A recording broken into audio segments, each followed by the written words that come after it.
tarde a todos e, uma vez lembrado o triste privilégio da idade pelo meu querido amigo José Manuel Curado, vou então proceder, após saudar os membros da mesa, entre os quais conto bons amigos, e saudar a assistência, e também, naturalmente, não quero mais uma palavra de agradecimento para a organização do Congresso, em particular na pessoa do José Eduardo Franco. Não sei se ele está aqui presente, mas ele está sempre a circular. A Utopia em A Estrela da Redenção, de Franz Rosenzweig. Vou falar de um autor, faço aqui uma nota de abertura, que, como verão, é quase desconhecido, pouco mais que um nome, mas que nos últimos 6 meses eu tenho-lhe dedicado uma investigação intensa em várias palestras, em Portugal e na Europa, e que depois darão origem a uma monografia em breve publicada. Mas, mais importante que os livros, é a vida, aliás, é a última palavra do seu último livro, A Estrela da Redenção. Começa então. Devemos a Franz Rosenzweig, no seu livro A Estrela da Redenção, publicado em 1921, uma das mais poderosas reflexões sobre os horizontes da experiência humana. Este filósofo alemão, de ascendência judaica, nascido em 1886 e falecido em 1929, depois de uma longa paralisia, criou o chamado pensamento dialógico. Rosenzweig é um autor quase desconhecido. Escreveu Stéphane Moses, um dos seus melhores estudiosos franceses, em 1982. Apesar dos estudos de autores que são conhecidos da nossa área, como Karl Löwit, em 42 e 58, Jürgen Habermas, em 1971, e especialmente Emmanuel Levinas, em 59 e 65, apesar de 2 congressos internacionais, o de 79 em Jerusalém, a Terra Prometida, e o de 1986 em Kassel, a sua terra natal na Alemanha, a sua cidade natal, e de múltiplas teses sobre o seu pensamento dialógico, este ainda há muito por explorar. O conhecimento, a profundidade, a originalidade e a compaixão da sua visão marcaram autores de diversas correntes, até antagónicas entre si, como o já citado Levinas, Martin Buber, recentemente traduzido para português, Eu e Tu, Erich Fromm, um conhecido psicanalista, Walter Benjamin, ainda mais conhecido, especialistas judaicos como Gerson Scholem, ou ainda o conhecido Leo Strauss. Esta lista pode continuar. Essa obra fundamental em língua alemã, A Estrela da Redenção, foi reeditada em várias ocasiões e começou a ser traduzida, sobretudo a partir dos anos 70, para inglês, para hebraico, para francês, para italiano. Temos que encorajar o Artur Mourão. Já estou a encorajá-lo para que nos ajude a pô-la em português. No entanto, A Estrela da Redenção é um dos livros mais importantes do século XX, em tudo comparável ao Ser e o Tempo de Heidegger, pois rompe com a velha filosofia que, nas palavras do autor, se estende desde a Jónia até Iena. A eufonia dos termos em alemão, von Iona bis Iena, significa desde os pré-socráticos dessa região da Grécia até Iena, a cidade onde Hegel terá feito a culminância do sistema do idealismo alemão. Além de antecipar toda a problemática da filosofia existencial, está na gênese do que chamamos o pensamento dialógico, precisamente mais conhecido, através de Martin Buber e de Levinas. Está tão presente em Levinas que este, na sua obra central, Totalidade e Infinito, diz, na página 15, Rosenzweig está demasiado presente no meu pensamento para que seja preciso citá-lo. E sabemos como Levinas depois, em França, teve um papel marcante e está a ter. Franz Rosenzweig desempenhou um papel notável no renascimento neo-hegeliano na década de 10. Mas mesmo antes do deflagrar da Grande Guerra, ele deixou claro que a cultura, a política e a história da Alemanha não tinham cumprido a promessa do idealismo de 1800. Este idealismo, lá está, que abrangia figuras como Schelling, Hölderlin, Hegel, Fichte e outros autores depois mais extravasados na chamada cultura romântica. a humanidade não se tornara livre nem racional. Essa era a promessa de 1800. Pelo contrário, com a Grande Guerra, vivia-se o fim de uma civilização fundada na crença da racionalidade. Mas, paradoxalmente, foi sobre as ruínas da razão histórica que a esperança pôde voltar a crescer, agora num contexto pós-moderno. Nos últimos meses da guerra, Rosenzweig passou por hospitais militares, doente, e começou a enviar cartões postais para casa com fragmentos do seu futuro livro. Com o fim da guerra, dedicou-se a coligi-los e, em meados de fevereiro de 19, terminou, então, A Estrela da Redenção. Deixando de lado os aspectos especialistas, tentemos formular, em 4 ou 5 fórmulas, uma síntese do que ele chamou o novo pensamento e, pelo facto de chamar novo, naturalmente, tem, contrapõe-se ao velho. Em primeiro lugar, o ser humano nasce para a sua própria existência pela descoberta da alteridade absoluta. E, portanto, contrapõe-se a quê? Contrapõe-se que não há um absoluto a mover o mundo. O absoluto, o todo, a totalidade, fazem parte das ideias ultrapassadas. Em segundo lugar, a revelação é o apelo do outro para ser incluído. Esse outro pode ser tão pobre de ser como um refugiado ou tão rico de ser como Deus, mas é sempre um outro. E, portanto, esta noção da revelação contrapõe-se. A revelação não é uma mera outorga de umas tábuas da lei.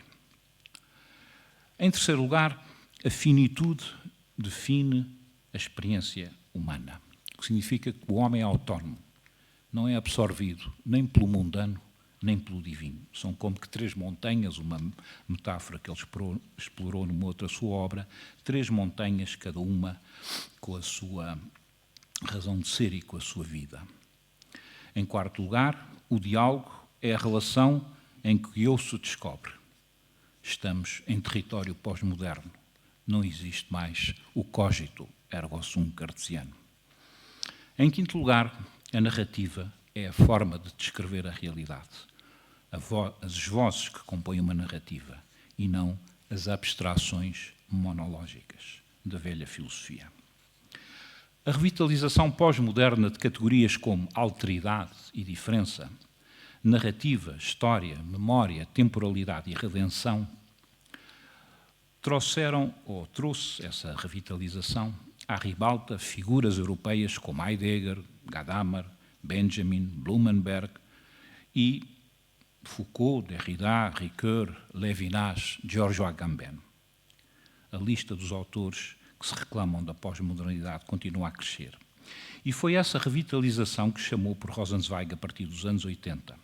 Afinal, ele era o promotor de um pensamento desafiante, romântico ainda, em alguns aspectos, ou não fosse ele um estudioso do idealismo alemão, modernista, noutros, apontava ainda para além do modernismo para algo novo e a reconhecer. A sua reputação decorre em parte de uma vida fascinante, com uma quase conversão ao cristianismo e o retorno ao judaísmo tradicional. Abandonou uma promissora carreira académica em Berlim e fundou um centro de educação de adultos em Frankfurt, que atraiu os jovens alemães da época, tendo colaborado com Martin Buber na tradução alemã das escrituras, ou mais exatamente no que ele chamava a germanização das escrituras. Há bocadinho ouvíamos o padre, o professor Armindo Vaz, falar-nos do Gênesis 1, e lá está, quando Rosenzweig encara o Bereshit, Bará, Elohim, Hashamahim, Vetaret, no princípio Deus criou o céu e a terra, podem ter a certeza que para cada uma destas palavras ele tem uma interpretação interessante e que era comunicado nos seus cursos de educação de adultos, por onde passaram alguns destes nomes que eu há pouco citei, dos alemães de ascendência judaica. Fez esforços heróicos para prosseguir o trabalho após se manifestar em 1902 a paralisia que o vitimou em 1929, a chamada doença de Charcot, ou de Lou Gehrig. Tudo partilhava com um círculo de amigos íntimos e com sua mulher Edith Hahn. Como escreveu o seu biógrafo Naum Glatzer, as reflexões de Rosenzweig podem ser contrariadas. A sua vida, não. Segundo ponto, a utopia na estrela. A estrela tem um alvo a abater, a totalidade, e para isso tem uma arma secreta, o pensamento dialógico. A análise introdutória da obra é sobre o indivíduo que vive na sombra da morte. Estamos em 1918, 1919.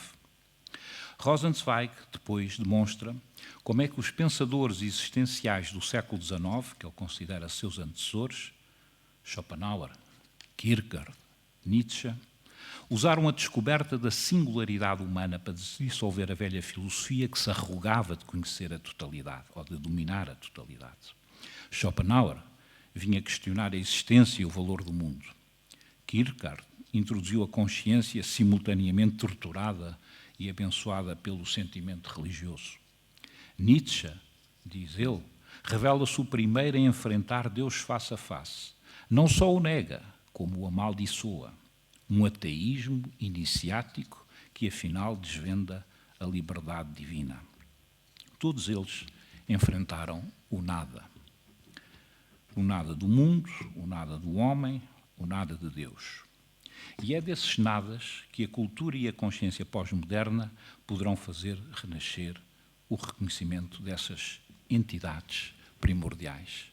Tal como disse o nosso poeta, Rosenzweig também poderia ter escrito: o mito é o nada, que é tudo.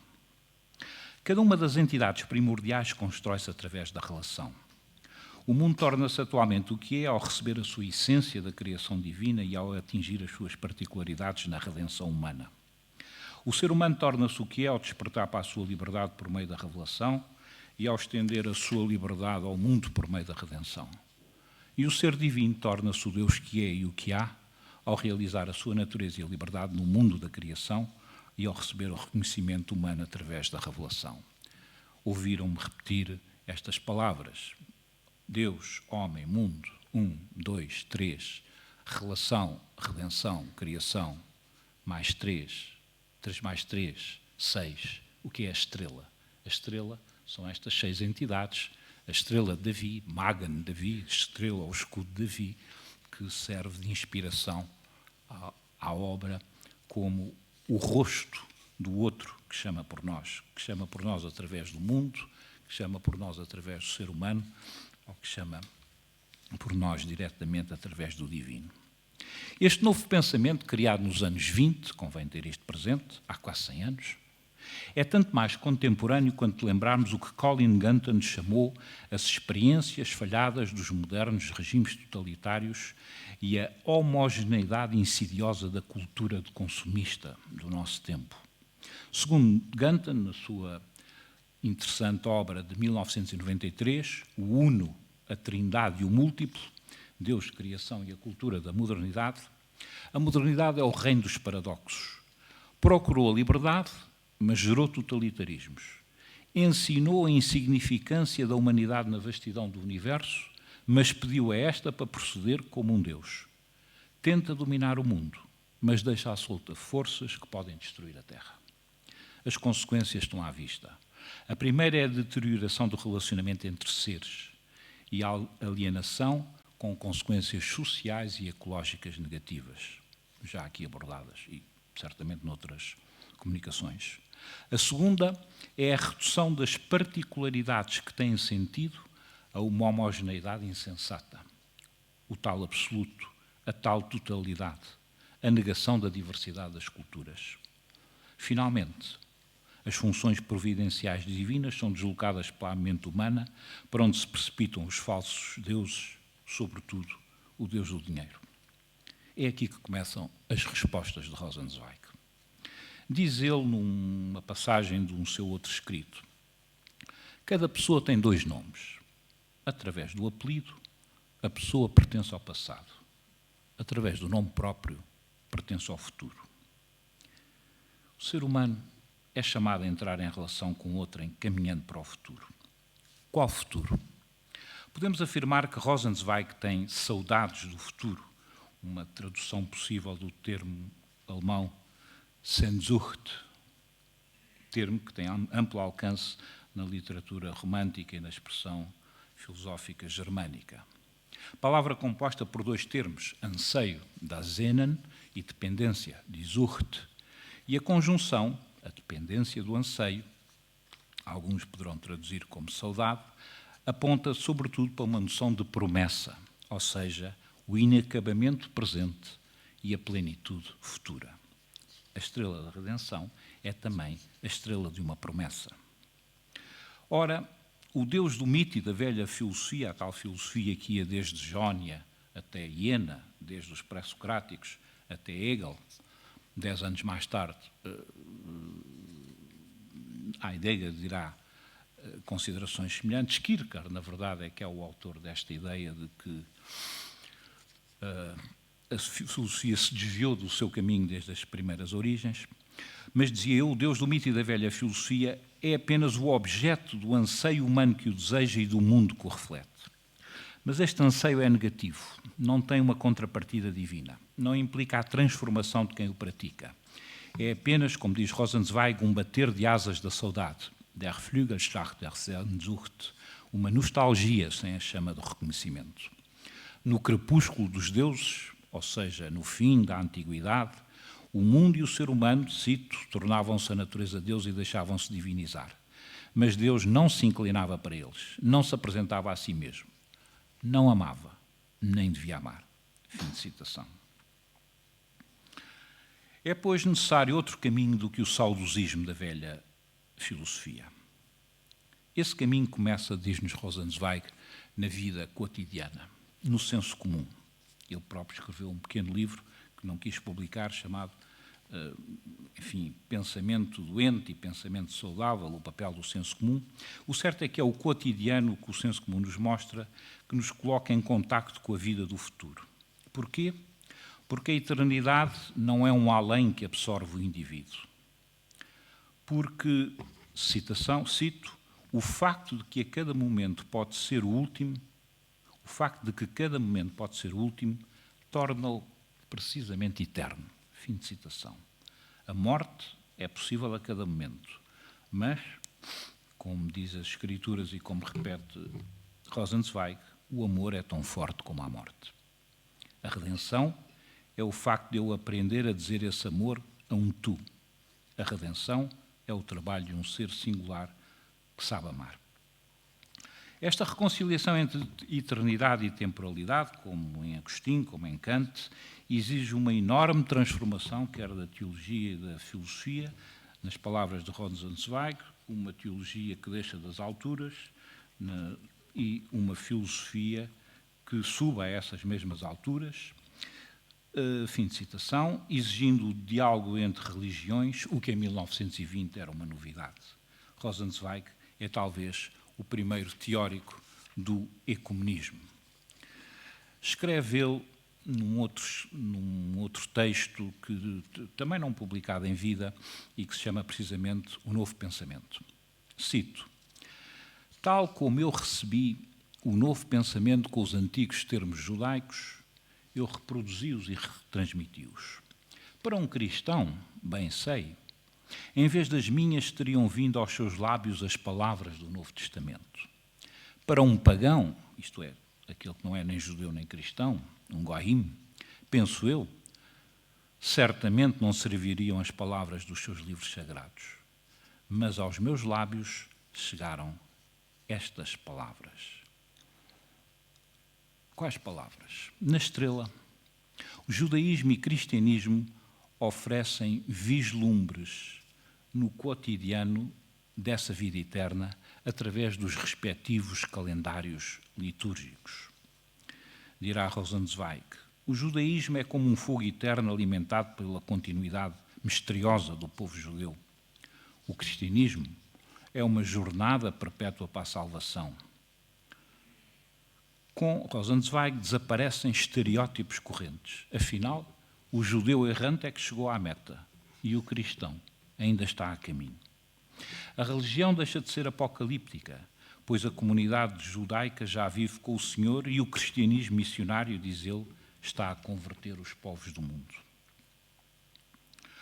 O coração desta matriz judaico-cristão é um imperativo que insere a vida eterna no tempo. Na verdade, é o único imperativo legítimo. É a única ordem, diz Rosenzweig, que pode ser dada ao ser humano sem o rebaixar da sua condição de liberdade. Esse imperativo é amar. Só assim o amor não fica sujeito ao arbítrio individual. A subjetividade é um bem, mas o subjetivismo é um mal. E só a vida em comunidade é que ultrapassa o subjetivismo das opções individuais, fazendo irradiar o amor entre os membros. Esta importância da subjetividade é central em Rosenzweig, porque diz ele, doravante, cito, o filósofo é a forma ou sistema da filosofia. Fim de citação. Isto é, não há nenhum sistema de ideias completo que nos possa apresentar. Todos os sistemas ficam atrás da vida e a vida é precisamente vivida na subjetividade. Em vez da abstração do sistema, está, portanto, esse elemento concreto da vida. Terceiro e último ponto. Escreveu Paul Ricoeur que a impaciência messiânica, antes de ser crença religiosa, é a própria essência da esperança. Podemos contrapor a utopia da esperança de Rosenzweig a autores como Wolfhard, neste caso teólogos como Wolfhard Pannenberg ou Hans Kung, ou filósofos como Ernst Bloch, defensores de um neo-iluminismo emancipador do espírito humano. E podemos opô-lo àqueles para os quais a matriz judaico-cristã é apenas mais uma ideologia que obsta à emancipação humana, ou à criação de uma ordem internacional mais justa, ou a um ambiente sustentável, ou que é uma utopia apenas sem relação com fins sociais. É esse o caso também da incondicionalidade utópica do novo mundo moral que o pensador neomarxista Ernst Bloch leu na Bíblia, ou o determinismo da história de Fukuyama, que proclama como o fim da história está à vista. São variantes ou variações da fórmula iluminista de que o homem faz a si próprio. Estas apropriações da dialética hegeliana, situadas num espectro político de esquerda ou de direita, ficam ultrapassadas com o novo pensamento dialógico de Franz Rosenzweig. Na sua obra Ideologia e Utopia, Karl Mannheim distinguiu entre a utopia escapista e abstrata do reino dos céus e a utopia transformadora e concreta da esperança que luta por um mundo melhor. A matriz judaico-cristã, segundo Rosenzweig, a matriz judaico-cristã, segundo Rosenzweig, condena as racionalizações conformistas. A tarefa profética é desmascarar. A emancipação bíblica é denúncia da idolatria. As abstrações como o reino dos céus para além deste vale de lágrimas é uma heresia conformista. A matriz judaico-cristã só é compreendida para aqueles para quem a justiça divina começa já neste mundo, aliás, conforme reza a oração universal. O vosso reino, assim na terra como nos céus. Cada um, portanto, que não perca mais tempo, porque este é o tempo favorável. A matriz judaico-cristã, segundo Rosenzweig, introduz uma tensão libertadora que não é uma utopia, mas sim uma topologia das tarefas execuíveis. Grandiosas umas, talvez, pequenas outras, mas todas igualmente coadjuvantes da justiça e paz.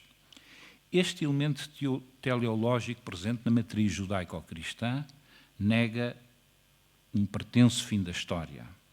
Não se identifica ao tédio e à uniformização universal do consumismo. Não significa ou condena mesmo a homogeneização das culturas. E não exige a violência para repor a história em andamento. Franz Rosenzweig, na totalidade, no conjunto da sua obra, relaciona esperanças finais com reivindicações presentes. Desfaz o sonho de uma nova ordem derradeira ou de um fim da história. Contra o radicalismo utópico que traz expectativas irrealistas, como nos movimentos analisados por Norman Cohn na Senda do Milénio, ele ergue a sua voz. O utopismo radical nega o mistério da esperança.